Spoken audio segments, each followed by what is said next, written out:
Lalu bulan 10 kalau nggak salah, sepakat untuk karena kendaraan transportasi saya sudah tidak cukup baik untuk saya kemana-mana, maka ada kesepakatan kita untuk kita akan mengadakan yang baru. Nah, saya merasa sukacita. Berjalannya waktu mulai di Desember 25 kita sepakat nggak pergi kemana-mana, tapi kita akan mulai dengan bagaimana caranya bisa kita menabung untuk mendapat kendaraan yang baru. Tapi nyatanya hari itu karena kita sama-sama udah sepakat dan kesepakatan itu gagal begitu saja. Dan akhirnya saya tetap semangat pelayanan. Lalu masuk ke di bulan yang sama tahun baru, kita punya rencana untuk kemana-mana. Rencana itu kita gagalkan untuk sepakat kita punya kendaraan yang baru. Tapi nyatanya kita nggak kemana-mana dan ternyata itu juga belum bisa kita mendapatkan itu. Udah, saya tenang saja.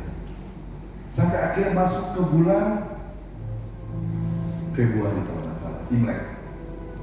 Nah, kita punya rencana untuk pulang, untuk kita bisa bersama-sama di sana merayakan Imlek. Akhirnya rencana itu pun digagalkan untuk kita punya kendaraan yang baru. Tapi nyatanya Imlek pun kita nggak pergi. Dan ternyata memang entah kenapa akhirnya pun belum bisa untuk mengadakan kendaraan yang baru. Lalu saya tetap setia dalam pelayanan. Sebelum terakhir itu kira-kira 1 minggu sebelum Minggu Palma kemarin bulan ini, pelayanan begitu sangat tinggi dan saya punya bagian tugas sebagai prodiakon di gereja. Sejak itu seminggu sebelum Minggu Palma kendaraan sudah tidak bisa dipakai. Artinya saya pun semua kegiatan, jadi termasuk kegiatan anak saya yang biasa saya antar, termasuk pasangan saya yang harus saya antar, dan semua akhirnya masing-masing karena memang tidak bisa lagi bergerak. Saya tetap diam dan merindukan tetap tidak goyang dengan hal seperti ini. Saya tetap pelayanan dan berkeliling membagikan rezeki. Di hari Trisuci saya harus pergi ke gereja untuk, kalau pergi nggak terlalu sulit, masih ada kendaraan lain. Tapi ketika pulang, saya sudah terbiasa, saya menikmati, saya selalu membeli buku 20.000 1 kilo. Dan saya setiap kali pergi ke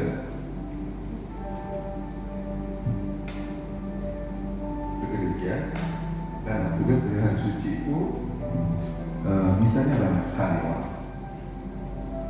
Dan orang sangat kusuk pada hari Trisuci. Mulai Kamis Putih, Jumat Agung, Sabtu dan Minggu, sebab itu tugas yang sangat padat. Setiap pulang gereja, saya hanya beli buku.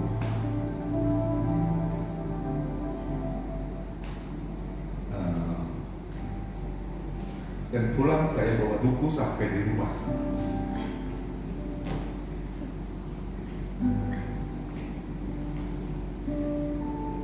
Atau pelayanan kemana-mana saya tidak pernah. Sahabat saya setiap saya pulang pelayanan sambil jalan kaki sampai di rumah.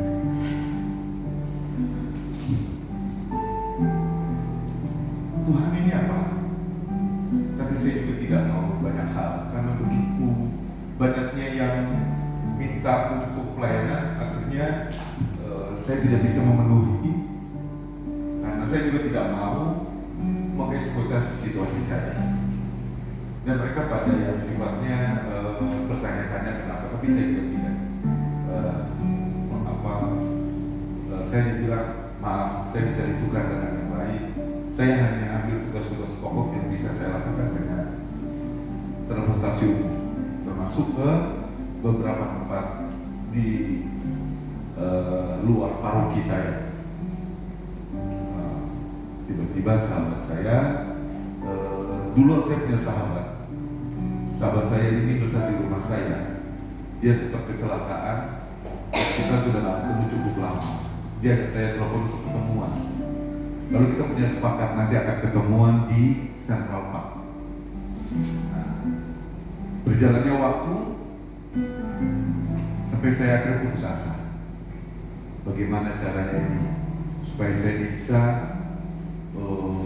melayani banyak orang. Karena saya selalu sampai ke ujung-ujung dan sampai kemana-mana ketika mereka minta dan bangun saya setekan.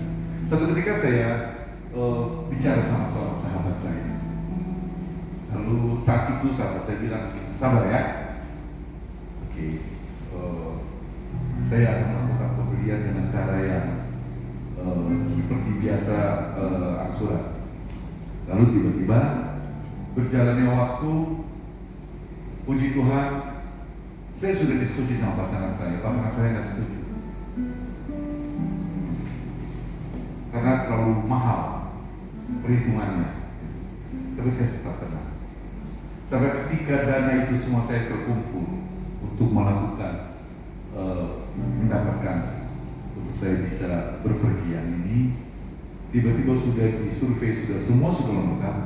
Begitu duitnya sudah saya mau transfer, tiba-tiba dia telepon, maaf saya dapat plafonnya segini. Ternyata naik lagi plafonnya. Saya bilang ini pasti saya nggak terpaksakan kalau saya harus memiliki kendaraan ini. Akhirnya saya sudah sepakat untuk, saya udah pengen telepon sahabat saya mau kembalikan semuanya. Artinya udah, saya harus nikmati. Karena saya kalau pulang habis pelayanan makan duku sampai ke tempat tinggal saya itu, saya selalu nikmati perjalanan itu, pagi, siang, malam, sore. Akhirnya saya pagi itu saya diberikan kabar, terus saya telepon, lalu mereka naikin plafonnya, angkanya yang cukup. Ketika saya diskusi sama pasangan saya bilang nggak bisa. Akhirnya teman saya telepon, jadi nggak kita ketemu di Central Park? Oh jadi, udah saya bawa santai. Siang itu kemudian saya berangkat ke Central Park menemui dia. Tiba-tiba telepon kita ketemu di satu tempat. Saya kaget karena di situ ada anak dia, ada istri dia, dan ada keluarga dia, oma opanya ada. Saya kaget. Terus kita ngobrol, kita makan. Terus saya dia cerita kepada orang tuanya, kepada anaknya, kalau istrinya saya kenal karena waktu dia menikah dulu saya yang urus. Sampai ketika selesai makan, saya ngobrol-ngobrol, dia tahu saya itu dari sahabat SMP saya sekolah di BHK, sahabat SMP saya, dan ternyata dia tahu kalau saya sering pelayanan bagi hosti dan juga pewartaan. Maka dia kasih tahu, dia senang karena dulu dia nggak yakin saya seperti ini, karena saya dulu adalah salah satu gangster, penjahat. Jadi teman-teman saya yang itu nggak percaya kalau saya itu udah berubah, sangat tidak percaya. Dan saat karena dirahayu namanya itu di sekolah BHK sampai ke Grogol sampai kemana-mana itu nggak percaya sekali. Makanya dia kaget waktu itu. Dia cerita sama orang tuanya bahwa dulu ketika dia kecelakaan, rumah saya adalah salah satu tempat penyembuhan dia. Dia bersama keluarga saya, kita rawat walaupun kita nggak ada hubungan saudara. Sampai akhirnya dia cerita selesai, saya mau pulang. Lalu dia bilang, kamu pulang kemana? Saya bilang saya pulang ke satu tempat di industri.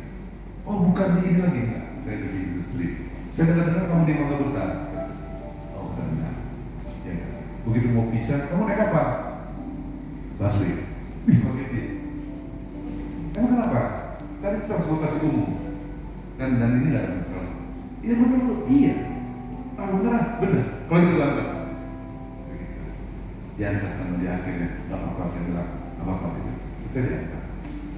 Sampai di tengah perjalanan, kenapa nggak gini?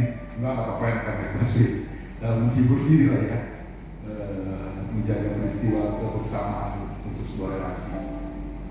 Akhirnya kan lebih gampang untuk kita, ya sebetulnya sampai pas mau turun pun dia masih mau masuk ke atas dan mau menemukan keluarga saya. Akhirnya udah, dia atas. Dia desek terus, kenapa nggak punya kendaraan karena Jakarta bla bla bla gini. Sampai di atas akhirnya kamu bertemu istri saya. Sampai akhirnya ketika dia desak terus akhirnya saya bilang, sebetulnya lagi proses. Cuman saya lagi begini, tapi nggak apa-apa nanti. Ini juga udah selesai kok. Begitu kembali pulang, tiba-tiba dia kasih saya satu envelope, tapi saya nggak angkat, masih taruh di bawah pohon Natal. Dan dia bilang, saya masih santai aja. Saya baru mau ribut sama dealernya karena plafonnya dinaikin kan yang tiba-tiba. Ya udah, akhirnya saya sempat mau ke kamar, saya mendengar pujian, terus tiba-tiba istri saya bilang, ini ada apa ini? Saya cepat-cepat ambil duluan. Itu ternyata Tuhan kasih harga yang sama. Lapornya saya bisa hari itu saya selesaikan. Tuhan, akhirnya saya percaya Tuhan punya cara sendiri. Tidak menjadikan alasan untuk lelah atau capek. Ketika kita setia melayani Tuhan, pasti Tuhan juga akan melengkapi segala sarana, segala hal yang kita lakukan. Untuk kemudian banyak hal yang saya merasa Tuhan luar biasa. Amin. Sebagai lagu pujian saya hari ini, satu ungkapan syukur saya kepada